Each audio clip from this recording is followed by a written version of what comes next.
We are live. All right. Good evening, everyone. My name is Hannah from the Montreal branch of Socialist Action. Tonight we have a talk with Ian Angus entitled Capitalism versus Life on Earth. Ian Angus is a longtime activist and socialist in environmental movements in Canada and internationally. He is a member of the steering committee of the recently formed Global Eco-Socialist Network, and he has been editor of the widely read online journal called Climate and Capitalism since 2007. He is the author of many books, including Facing the Anthropocene and A Redder Shade of Green, both published by Monthly Review Press. His books have been translated into French, Spanish, Turkish, German, Italian, Korean, and other languages. He's currently writing a book with the working title Metabolic Rifts, Capital's Deadly Disruption of Earth's Life Support Systems. He joins us from his home near Ottawa. Ian, will you take it away? Thank you. Good evening, and thanks for that kind introduction, and thanks to the Ligue pour l'Action Socialiste for inviting me to speak tonight. As Hannah said, and we said in the introductory materials, what I want to talk about tonight is why is it that politicians and corporations are refusing to change, even though the present system is destroying our planet. The problems, of course, are very well known. The solutions are known. So why is so little being done to prevent the continuing destruction of our planet?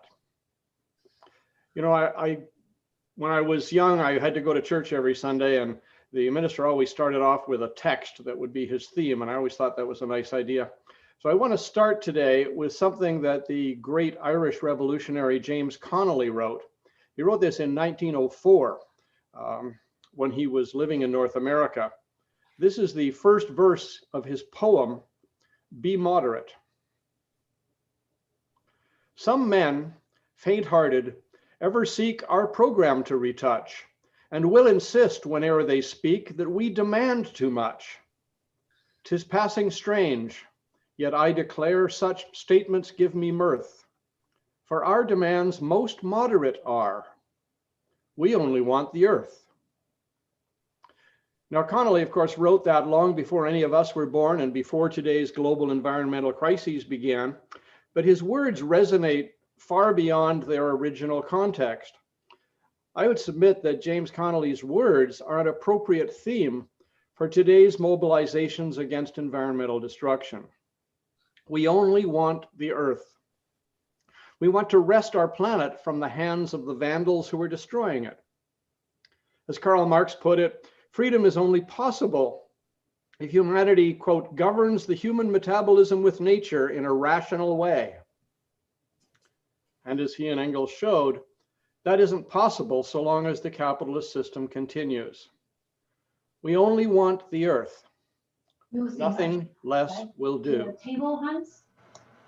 Today's student strikers and the Extinction Rebellion protesters hope and believe that protests will be enough to win that change, to win us the earth. And of course, that's an entirely reasonable desire. It would be truly wonderful if just speaking the truth would set us free. Email. If you are asking me to look at for the email, I don't have the email. Somebody has their mic not muted. Could you fix that, please? Thank you, Hans. As I said, it would be wonderful if just speaking the truth would set us free. But of course, much more is required. Nevertheless, the student strikes and the extinction protests are big steps in the right direction. They're building an independent, radical counterforce in the streets, and eco-socialists fully support them in that absolutely essential effort. It's of course different with the liberal Greens, including many environmental NGOs, whose entire focus is on lobbying our masters to solve the crisis for us, and who are afraid that radical protests and demands might alienate capitalist politicians and corporate executives. Connolly described their approach in another verse from the poem. Here are 4 lines. He wrote, "Be moderate, the timorous cry, who dread the tyrant's thunder. You ask too much, and people fly from you aghast and wonder. So don't ask too much, be moderate." It's a central doctrine of what I like to call the Church of the Free Market Fairy. The Church of the Free Market Fairy is a religion, really. It's divided into two denominations, the purists and the nudgers. The purists believe that the free market fairy will always deliver the best of all possible world, as long as the government doesn't interfere. They're generally opposed to any action to stop climate change. If change is needed, the market will do it. And that's certainly the main theme of most conservative commentary on environmental change. The nudgers, on the other hand, predominate in the mainstream liberal environmental movement. They believe that the free market fairy isn't entirely perfect. Sometimes she needs the government to nudge her in the right direction. Nothing too radical, please, just gentle nudges.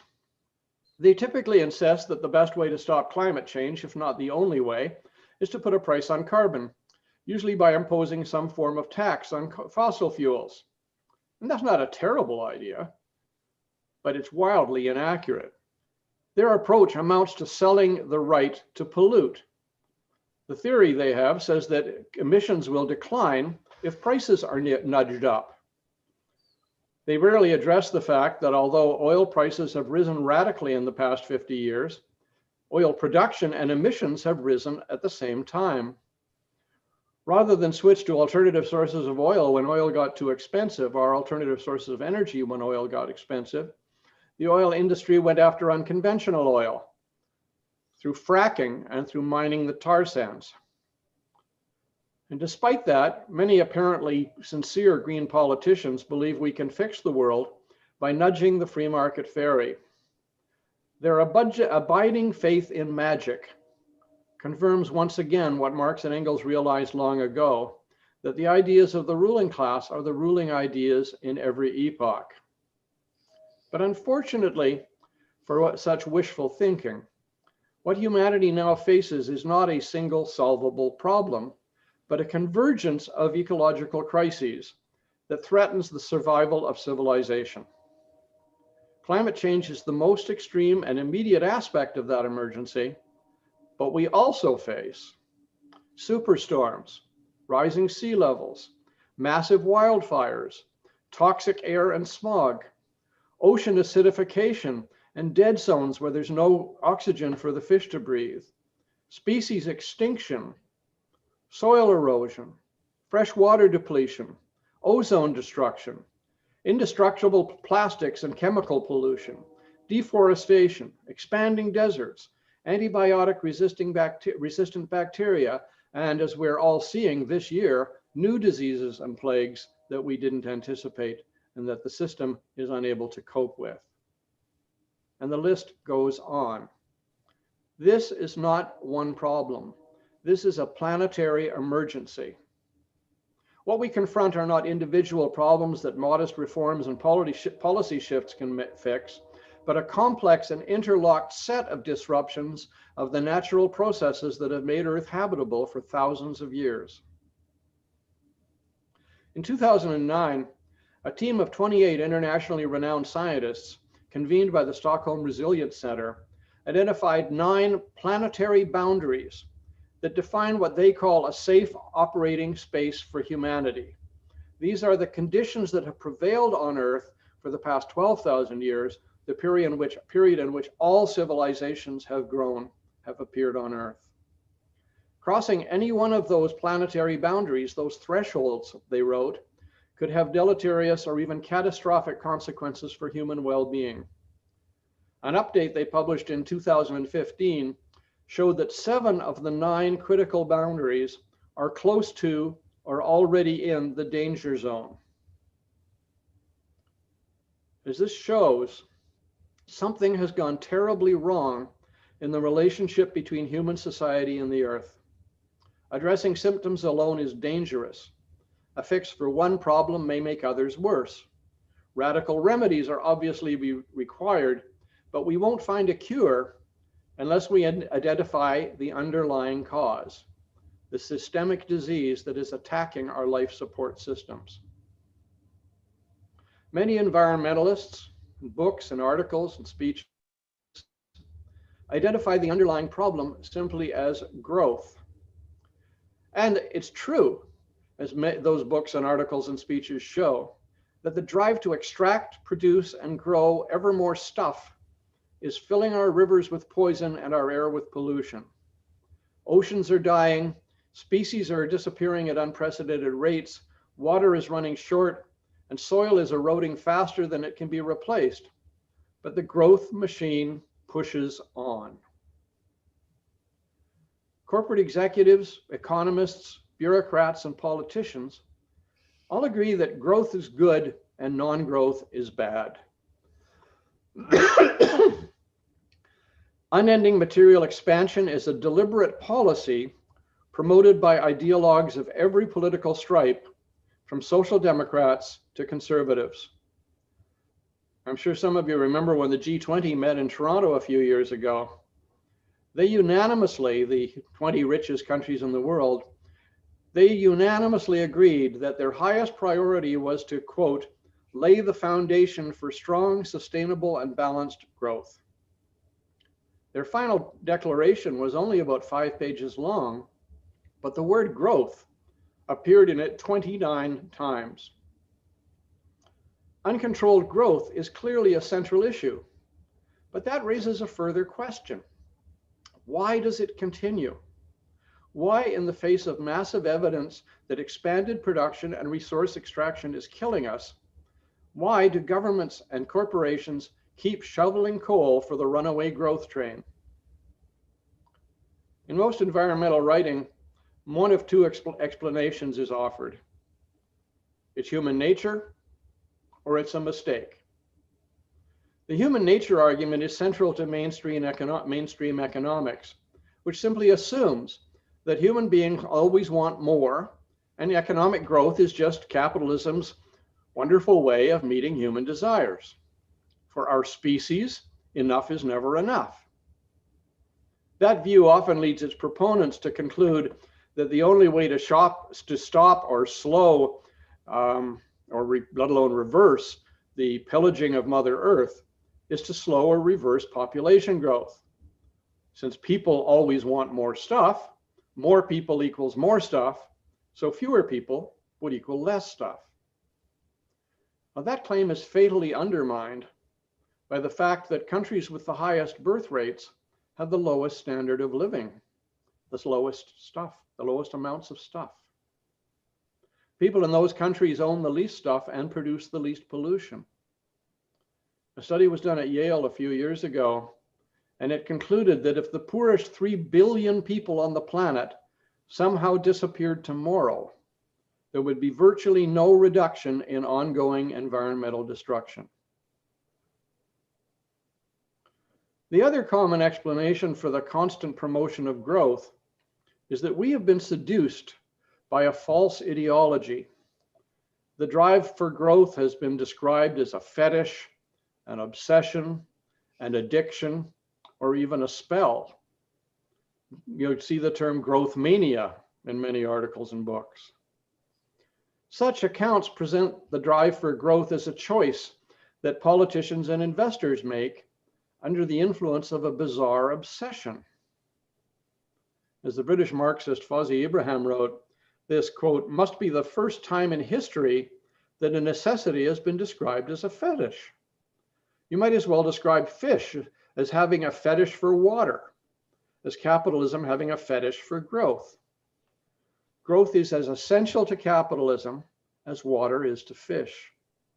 And as fish would die without water, Ibrahim wrote, so would capitalism drown without growth. Growth ideology is real, but it doesn't cause perpetual accumulation. It justifies it. Uncontrolled growth isn't the cause of the global crisis. It's the inevitable result of the profit system, of capitalism's inherent drive to accumulate ever more capital. As individuals, the people who run the giant polluting corporations undoubtedly want their children and their grandchildren to live in a clean and environmentally sustainable world. But as major shareholders and executives and top managers, They act, in Karl Marx's wonderful phrase, as personifications of capital. Regardless of how they behave at home or with their children, at work, they are capital in human form. And the imperatives of capital take precedence over all other needs and values.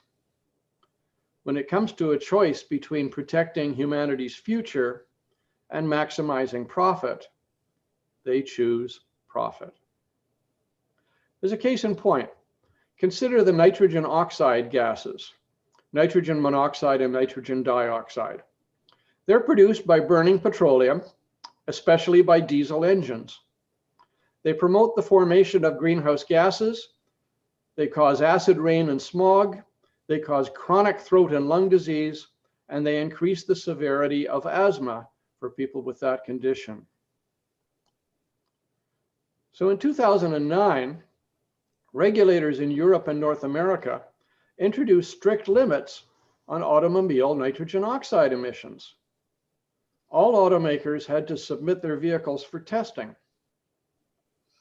Well, that was a big problem for the world's second largest automobile company, Volkswagen, because much of their profit came from vehicles with diesel engines that didn't meet the new standards.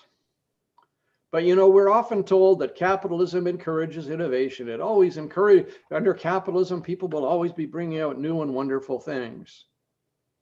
So just in time for the new regulations, Volkswagen announced that its engineers had solved the problem.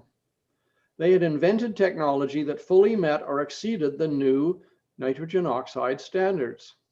They promoted it very heavily under the slogan "Clean Diesel," and it was hugely successful.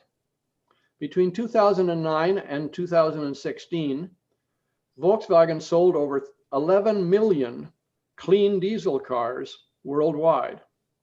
Now that's pretty impressive. A giant corporation was doing well by doing good, making huge profits while protecting the environment and human health. Or so it seemed.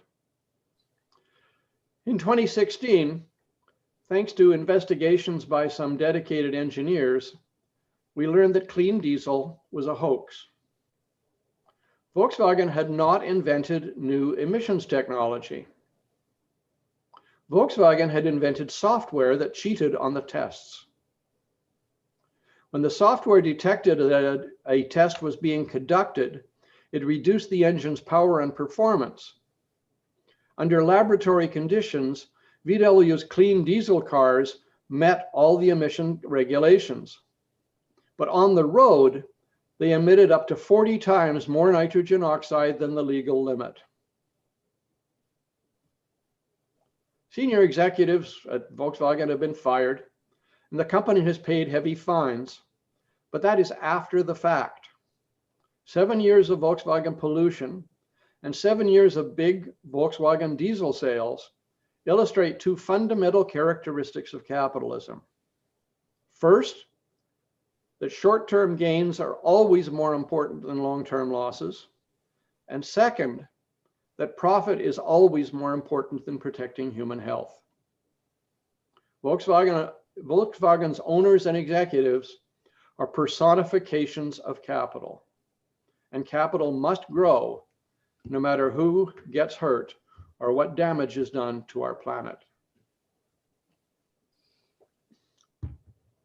The reason for that is very simple, although its implications are complex and profound.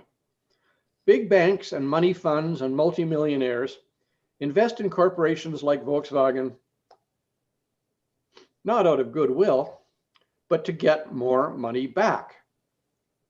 They don't actually really care if Volkswagen makes cars or clothes or candy bars, so long as they get a return on their investment. Corporations are giant social machines for turning capital into more capital. That's what shareholders expect and want, and that's what managers and executives have to deliver.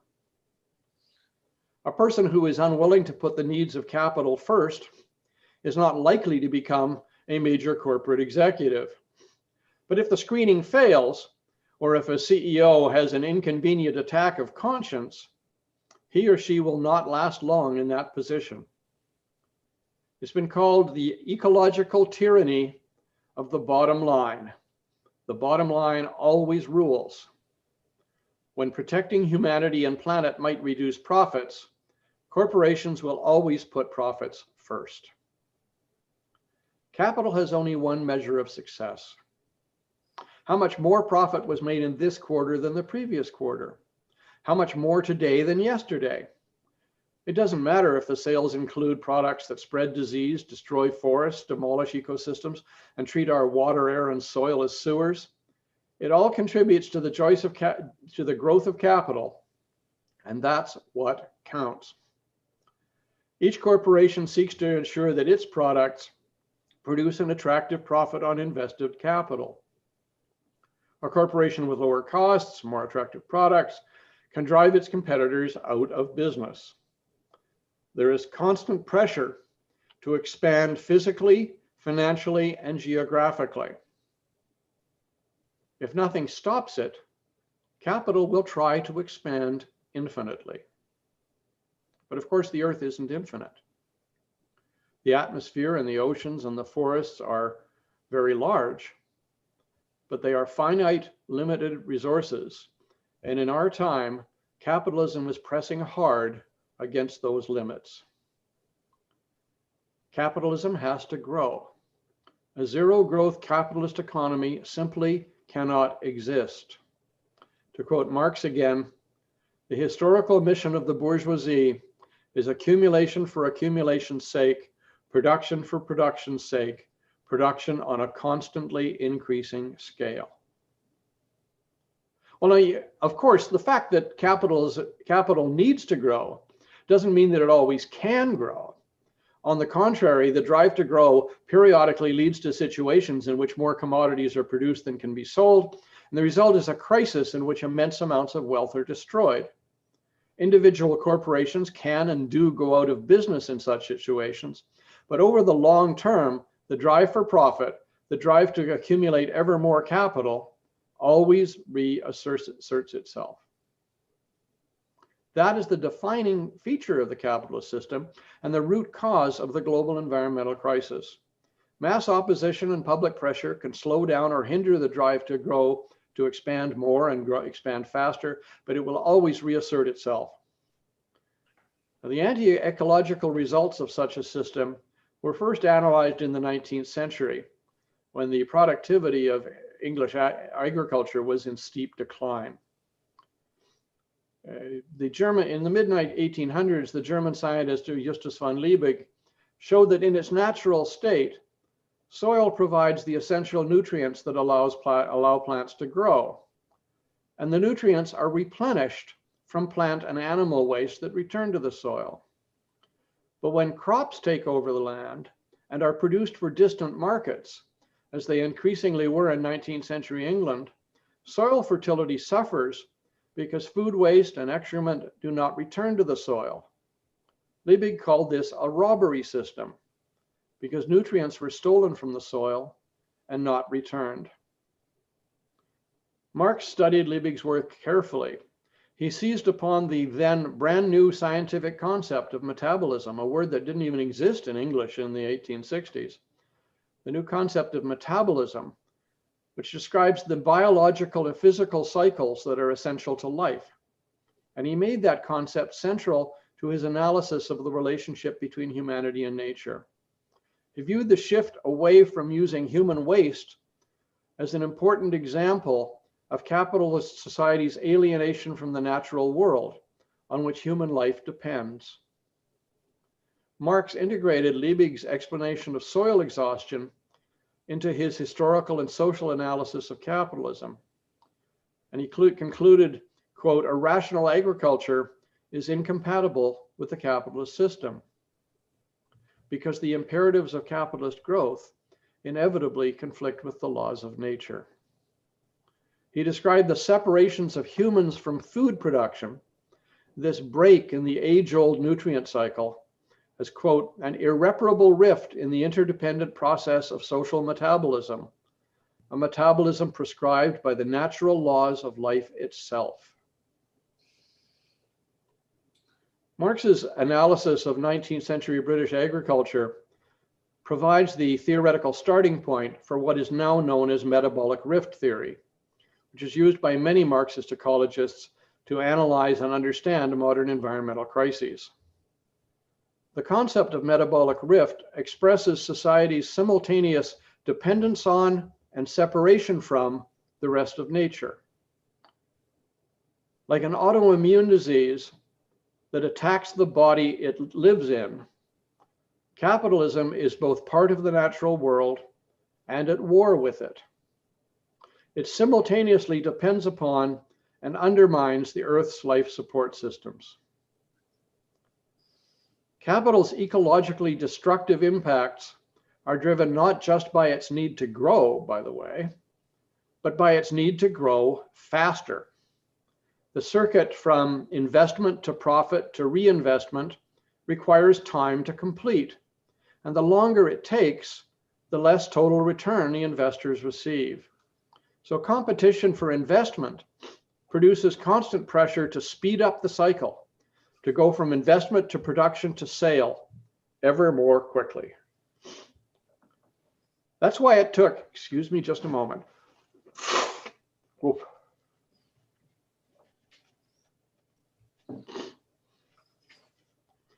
That's why it took 16 weeks to raise a 2.5-pound chicken in 1925. Well, today, chickens twice that big are raised in 6 weeks.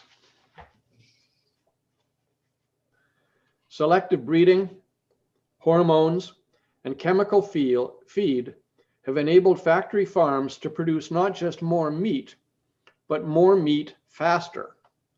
The suffering of the animals and the quality of the food are secondary concerns if they're considered at all. Fertile land is destroyed, forests are clear-cut, and fish populations collapse, all because of what the brilliant Marxist philosopher István Mészáros called the incurably short-term horizon of the capital system. There's an insuperable conflict between nature's time and capital's time, between the cyclical processes that are the basis of life on the planet that have developed over hundreds of millions of years on one hand, and capital's need for rapid production, sale, and profit on the other. Now, the metabolic rifts that Liebig and Marx knew of and wrote about were initially local or regional, but they've grown along with capitalism. Colonialism extended the damage by transporting products and nutrients from distant places. Ireland was England's first colony, and it was the first victim of the global robbery system. Describing how England imported food from poverty-stricken Ireland, even during the famine, Marx wrote, "England has indirectly exported the soil of Ireland without even allowing its cultivators the means for replacing the constituents of the exhausted soil." Since the middle of the 20th century, capitalism has caused unprecedented changes in the entire biosphere, Earth's lands, its forests, its water, and its air. In its endless search for profits, capital is massively disrupting and destroying Earth's life support systems, the natural processes and cycles that make life possible. Metabolic rifts have become metabolic chasms. That's why the environmental crisis can't just be a talking point for socialists. It's a planetary emergency that we need to treat as a top priority. We need to initiate and join struggles for immediate environmental aims. We need to participate not as sideline critics, but as actives and builders and leaders. And while we're doing that, and at the same time, we need to find the best ways to patiently explain how those struggles relate to the larger fight to save the world from capitalist ecocide. In every country, we need governments that break with the existing order, that are answerable only to working people, farmers, the poor, indigenous communities, and immigrants. In a word, to the victims of ecocidal capitalism, not its beneficiaries and representatives. Such governments will have two fundamental and inseparable characteristics. First, they will be committed to grassroots democracy, to radical egalitarianism, and social justice. They will be based on collective ownership of the means of production, and they will work actively to eliminate exploitation, profits, and accumulation as the driving forces of our economy. Second, they will base their decisions and actions on the best ecological principles, giving top priority to stopping anti-environmental practices, to restoring damaged ecosystems, and to reestablishing agriculture and industry on ecologically sound principles. Such a profound transformation will not just happen. In fact, it will not happen at all unless ecology has a central place in socialist theory, in socialist programs, and in the activity of the socialist movement. In short, in the 21st century, socialists and Greens must be eco-socialists, and humanity needs an eco-socialist revolution. To return, as we started with James Connolly, our demands most moderate are, we only want the earth. Thank you.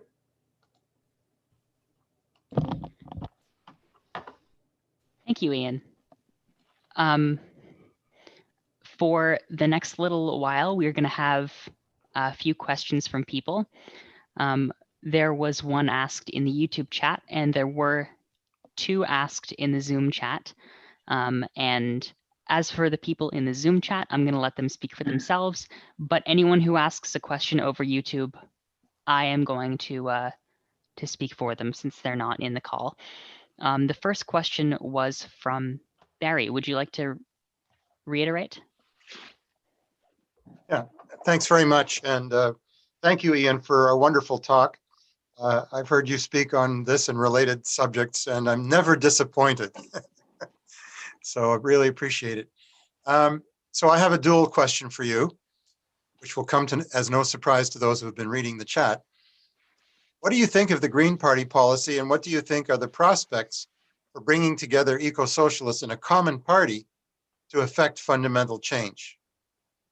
I asked this set of questions in the context of the recent leadership race in the Green Party, in which two eco-socialist candidates received a substantial vote.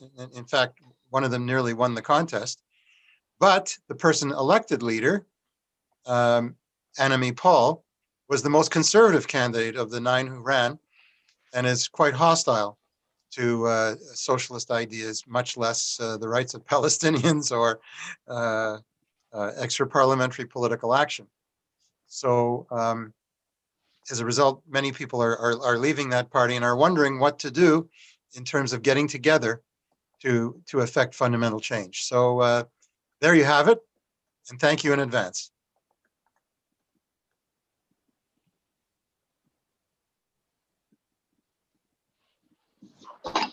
All right, Ian, you have yourself on mute. Oh, there you go. I thought we were going to do several questions, but okay. Barry asked more than enough. Well, very obviously, the program of the Green Party is at a minimum insufficient to dealing with the ecological crisis. However, I would also say that the fact that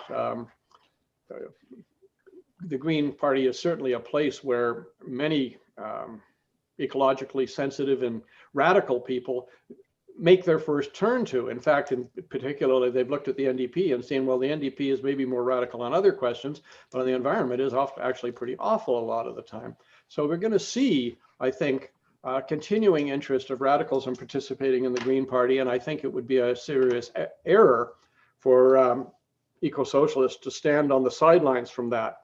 That's not saying I think eco-socialists should be promoting the Green Party, but I do think that the development of the significant development of eco-socialist current in the Green Party, the amount of votes that those candidates got is important, and that I think has to be taken into account in the planning of socialist strategies and socialist tactics and how we approach what's going on in movements at large. Is there a possibility of bringing forces together from that? I certainly hope there is. But as I say, I think it's going to be an important thing for socialists to work out how to deal sensitively with the fact that people that are, who may look simply at the programs of the various parties and say, well, the Greens have actually got a better ecological program than anybody else. And if that's their main concern, they may want to stay there and decide, well, we'll continue to fight. So I think there's a whole issue of tactically how one approaches these things. I mean, I know I've been friends with Socialist Action for a long time, and I know you have a big focus on the NDP, and I think that's important. But I do think it is important to recognize the sincerity and dedication of some of these people and find ways to work with them across party lines. You're not going to get the Green Party and the NDP cooperating, but I think it's certainly going to be possible to get eco-socialists in the Green Party and eco-socialists in the NDP to find ways to work together. And I think that's a big thing we should be doing in this time. As I say, the amount of the vote that the eco-socialists got in the leadership race was stunning. And I think it's really indicative that there are some opportunities for reaching beyond the circles we have reached in the past. Il y avait deux candidats qui se disaient éco-socialistes, deux qui venaient du Québec. Ils ont fait des crises de bons scores, pas assez pour déloger la torontoise. Okay. Je sais pas. Can I be recognized and say something? Parce que c'est ça, il y a quelque chose à faire là. CA, your microphone is on. Excusez-moi, CA. Désolé, sorry. Okay. Thanks, Tristan. No problem. I think I see Suzanne's hand up. The next people in line were Tristan and John. And if Tristan, if you'd like to go ahead and ask your question. Okay, thank you. Thank you, Ian, for the wonderful talk. And thank you, Barry, for the wonderful question.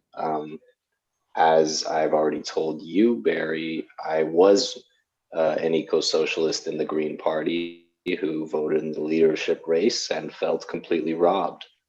And that's where my attention kind of shifted over towards the NDP to see where I would fit in this party, because my original view of the NDP was that they weren't focused on ecological issues, and I'm glad to see that these are topics of discussion that are regularly in at least the Socialist caucus, and I'm finding myself very much at home here. As to my question, so I'm talking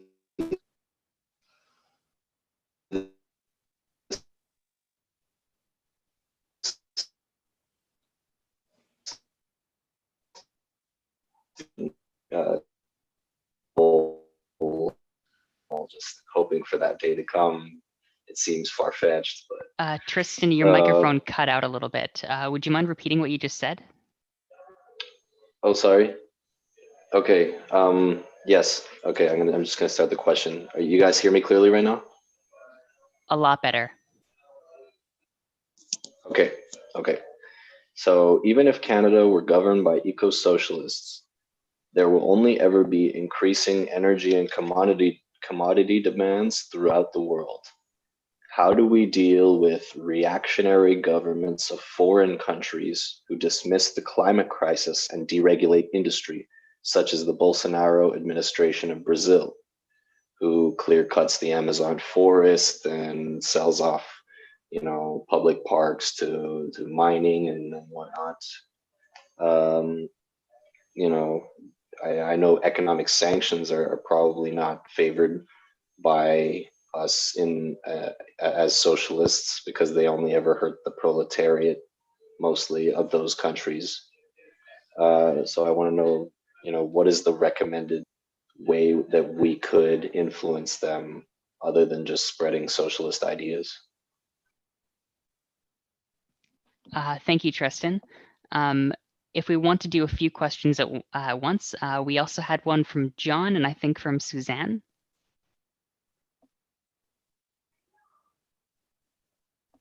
Am I next? Yes, you are. Okay, thank you. Ian, as you know, we're in a deep crisis now with the COVID-19. It's a worldwide crisis. How do you see it connected to climate change? And what would you suggest as eco-socialists that we demand to eradicate it? Thank you.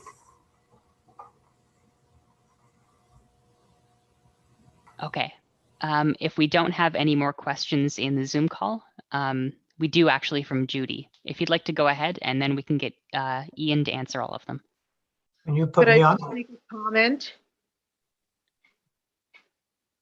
Could I just make a comment?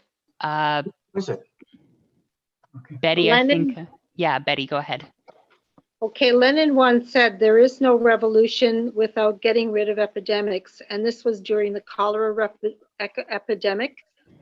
And this is the same is true of pandemics. And I feel strongly that vaccines are definitely not only not the answer, but that that big pharma ought to be producing therapeutics, finding a cure for COVID. There are some chemical compounds that can be produced. They have to be produced in mass amounts. Okay, thank you. Okay, thank you for that. Ian, would you like to answer the questions that have already been asked, or should I put a few more in front of you? Judy was on the list, I think. Yeah, Judy, go ahead. Okay, how does the climate crisis affect Native people in Canada, Aboriginal people in Canada? Because they're usually in the leadership of the climate crisis in many places. Right. Okay. Well, that's a handful of questions. Thank you.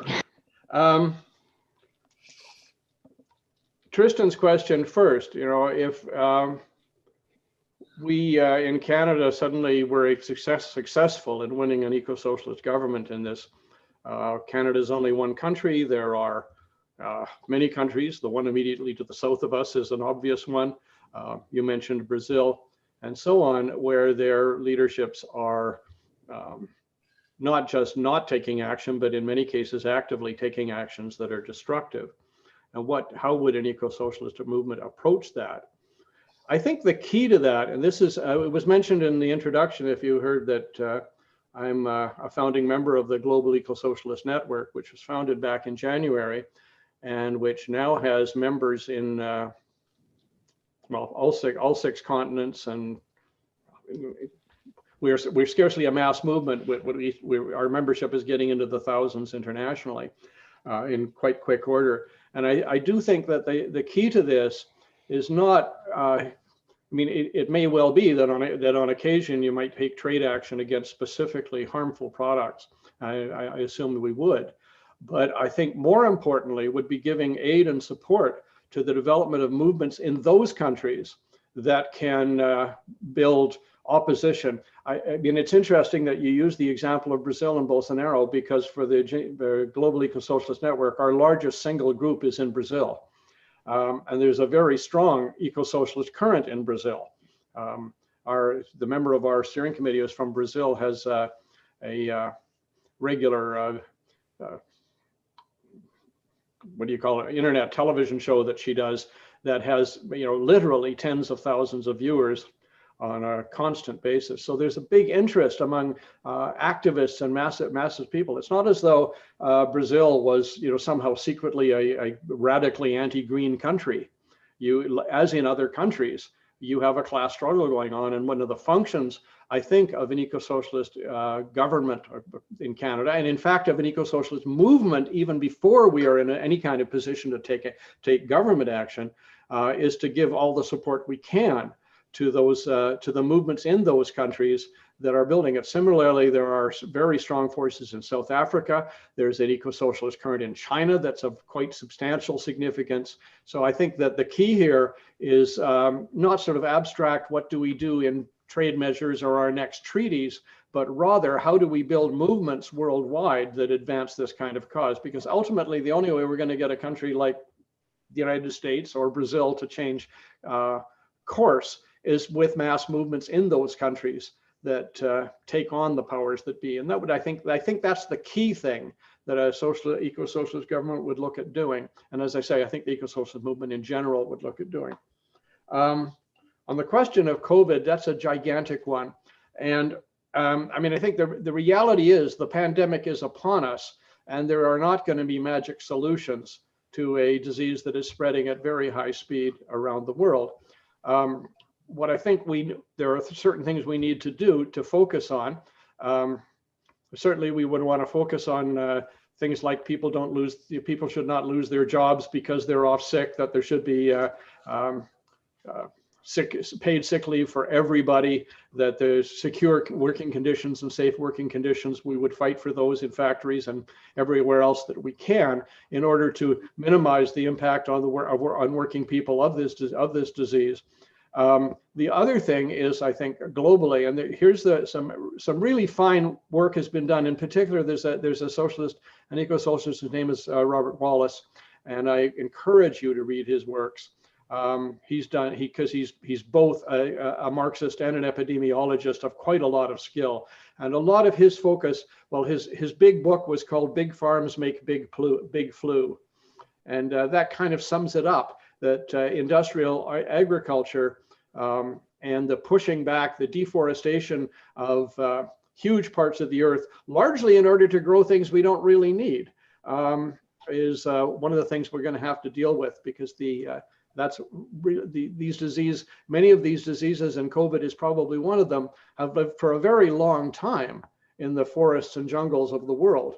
But by cutting down all those jungles and forests, they spread into other populations, both of animals and humans, and those are things we need to oppose to the greatest extent we possibly can. The issue of Native people is, of course, immense. The impact on Indigenous people in Canada who live to a large degree in poverty, and who are the most affected by any failure in the natural conditions of life and the availability of food and so on. And it is noteworthy that Indigenous people in Canada, especially on questions related to fossil fuels, have played leadership roles. And that's something that I think we should encourage as much as we can. I would say also, by the way, that this is not simply a Canadian issue, but that Indigenous people around the world, in South America, which I'm more familiar with, on a very large scale, play big parts in the fight against climate change and ecological destruction. And those are things that eco-socialists everywhere should learn about, publicize, and support as much as we can.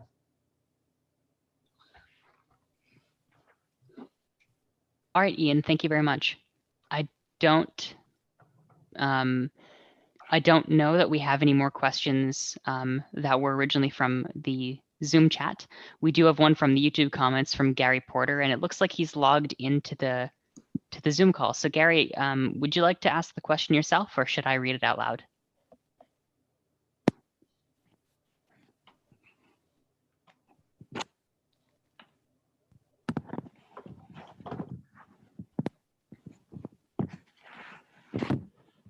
Okay, I don't think that we are getting a feed from Gary. Could I ask a question in the meantime, and just a small question? No. Thank you, Democratic comrades.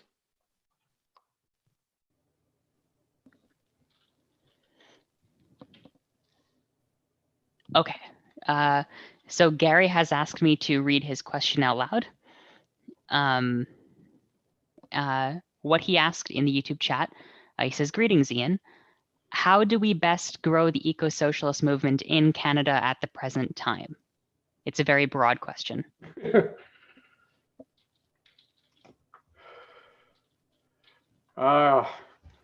Gary, you and I have been asking ourselves that question for an extraordinarily long time.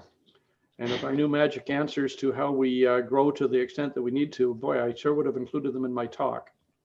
I think the key thing, I mean, the things we need to focus on, very long ago, Lenin said something about socialists aren't just abstract propagandists. We have to be tribunes of the people and support every action of the oppressed to resist their situation and to win changes. And I think a big part of what eco-socialists need to be doing right now is supporting the struggles that emerge, some of which are small, some of which are local. I live in a very small town in Ontario, and an extremely conservative town. And yet we suddenly, a few years ago, found ourselves in a situation where the proposed new national pipeline that was supposed to go from Alberta to the East Coast was going to go right through our town. And we were able to mobilize a quite substantial movement here as a town that has never voted anything other than conservative to campaign against that.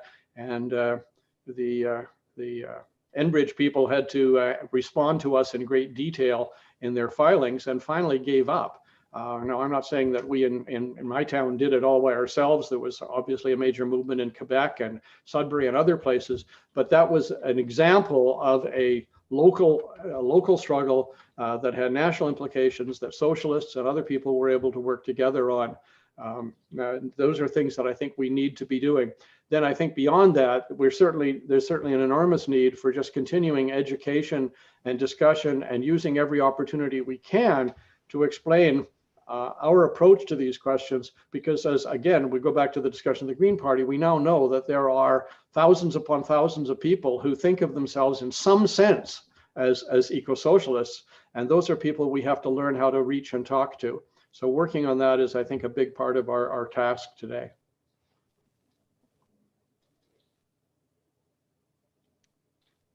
Thank you, Ian. It doesn't seem to be any easy task. However, I personally have found quite a bit of hope recently, seeing the political landscape of my generation, at the very least during the pandemic. All of us seeing the lack of responsibility on the part of the government, more so in the United States than in Canada. But there are a lot of people turning to left-wing politics, a lot of people turning to socialism, and I think now is quite an opportune time to be reaching out, to be recruiting people. I wanted to ask if Barry, if Robbie would like to say something. Oh, thank you. If you don't mind, yeah. Well, thanks very much, Ian, for your talk. It strikes me that scientists and ecological thinkers,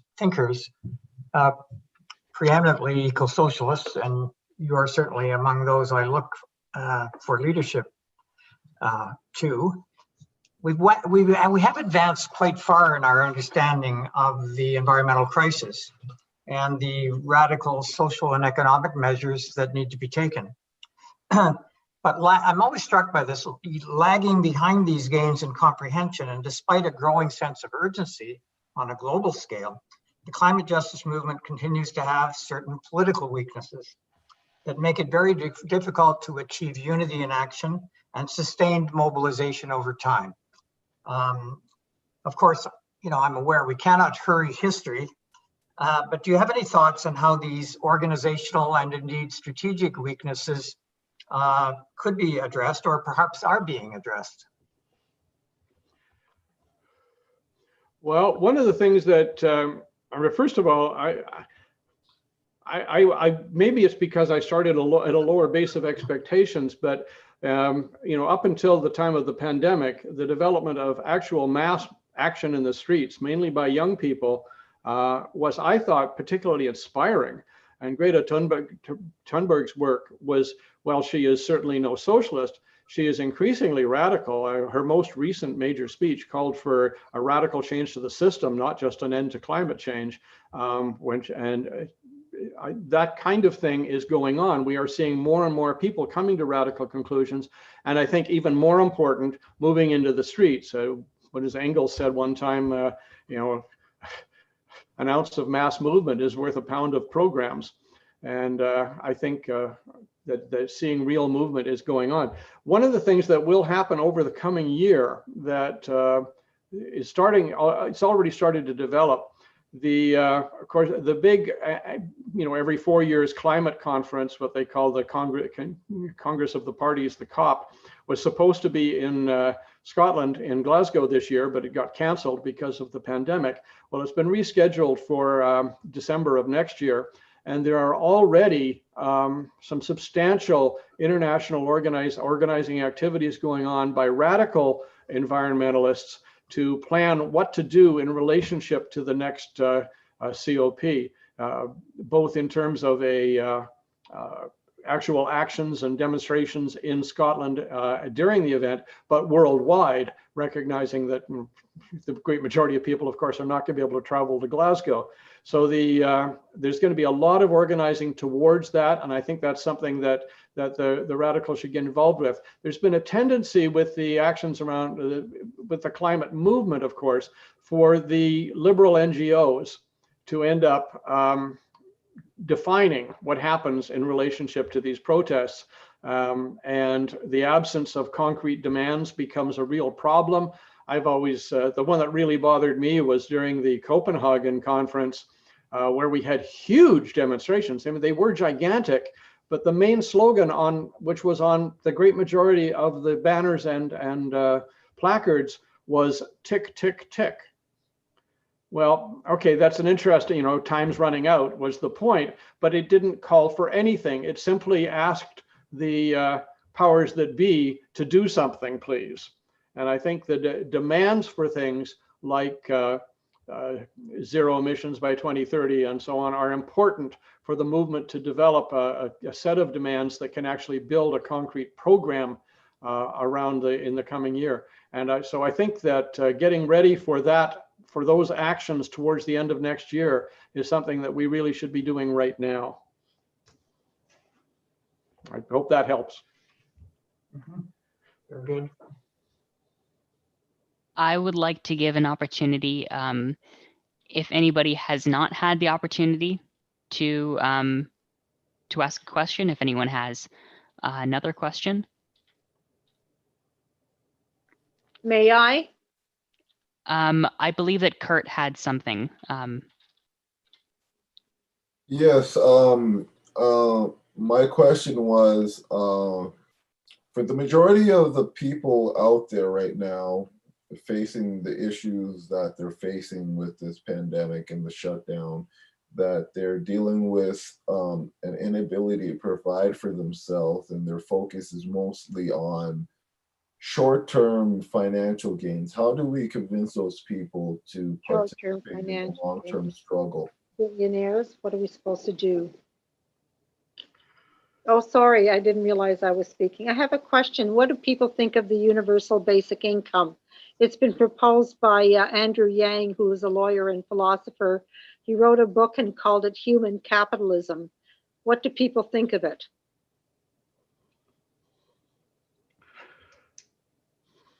I don't consider myself qualified to speak on UBI, and that's not really my topic today.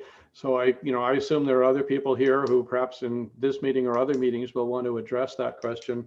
BJ, that's I think it's an important debate, but as I say, at this point, I don't really consider myself qualified to say anything. Kurt's point, I think, is an important one. In these kinds of circumstances, people are very concerned about the fact that they have nowhere to go, and where they've lost their income, they've lost their jobs, and so on. What do we do in those circumstances? And one of the difficulties, of course, in this situation is that the parties, presumably of the left, the NDP and the Greens and others, have basically had nothing to say in this context. So what we've ended up with is the only outdoor, protests against what's going on emerge from the right. From the people who declare that being required to wear a mask is a violation of civil liberties or whatever. The people who claim that the COVID is a hoax, for example. And I think that the left, on all levels, needs to find ways to counter that. The domination of the liberal NGOs and the Green movement is a factor in this, where they have tended to limit themselves. I think I am getting more fundraising letters from NGOs than I've ever had in my whole life in the past 6 months. But it is constant fundraising and not any calls to action. So I think raising demands that relate again to the need for secure income, for jobs, for paid leave, for safe conditions at work, and so on are going to be important in this context. The issue is, how do we get those out? And that is probably not going to happen through chats like this, but finding other ways to reach beyond our known circles.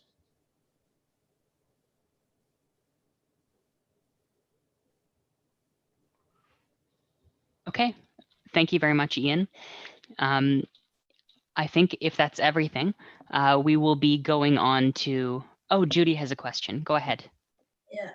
What do you think of Cuba is probably the country with the least carbon footprint, the country that does the most against pollution. Could you go into that a bit?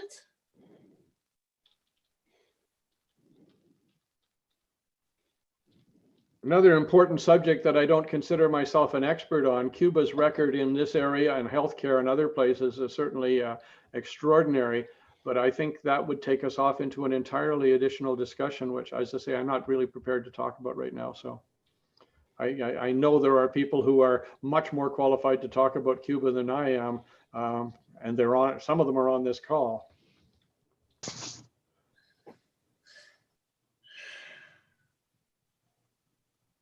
Well, thank you for the question, Judy. I hope that in the future we could have a discussion about that, socialist action. However, that being the end of the questions pertaining to Ian's talk, I think that we should probably be moving on to the business portion of our meeting. And so I wanted to thank you, Ian, for coming on with us tonight, giving us your time, giving us your words. Anybody who likes what they're hearing we do have someone talking in the YouTube chat, but it doesn't look like they're adding anything particularly useful to the discussion. If anybody wants to continue the discussion, feel free to reach out to us at Socialist Action. Consider becoming a member. And as we are wrapping up the YouTube stream, we are going to be continuing the business call on Zoom. So again, thank you for your time, everyone, and I hope you all have a good evening.